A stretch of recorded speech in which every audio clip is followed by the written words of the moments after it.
good story makes you laugh. A good story makes you cry. A good story makes you think. And if a writer really does the job, a good story will feed your soul. And I watched fascinated as she took a paring knife and she went around and around and around that orange, taking the peel off in one single spiral. And then she hung it from a hook over the old wood-burning stove to dry. We sat down at the heavy wooden table, and she broke open the orange, first giving me a section and then eating one herself. And then, during that entire time, she seemed to be studying me, as if she was trying to make up her mind about something. And then, as though she had decided, she started to tell me a story. Mesmerized by her presence and feeling an erotic engagement of my own, I get caught up in the moment as my tongue flitters in and out of her ear.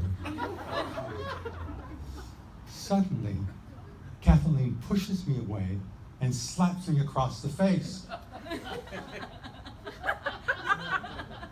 Russell, it's called acting. All I could think of was, Kathleen Turner just gave me an acting note.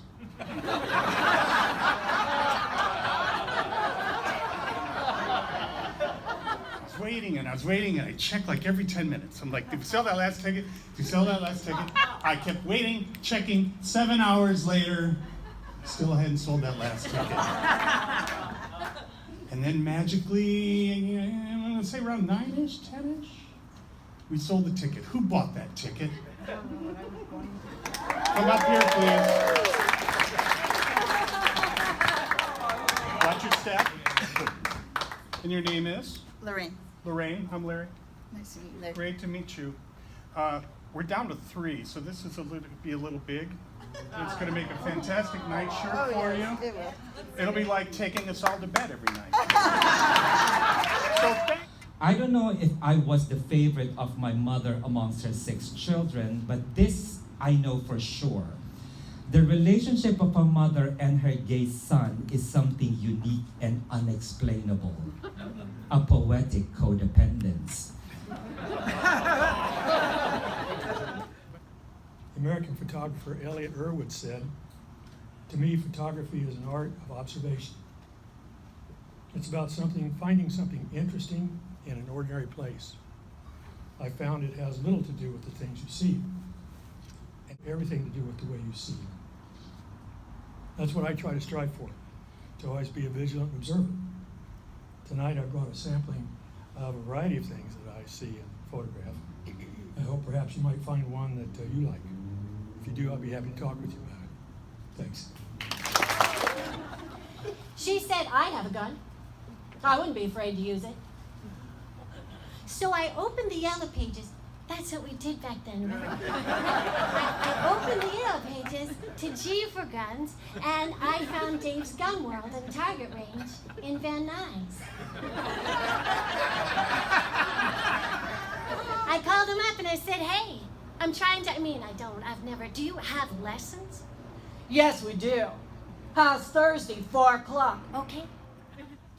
Honestly, he wasn't that hard to be nice to. I mean, he did always look good.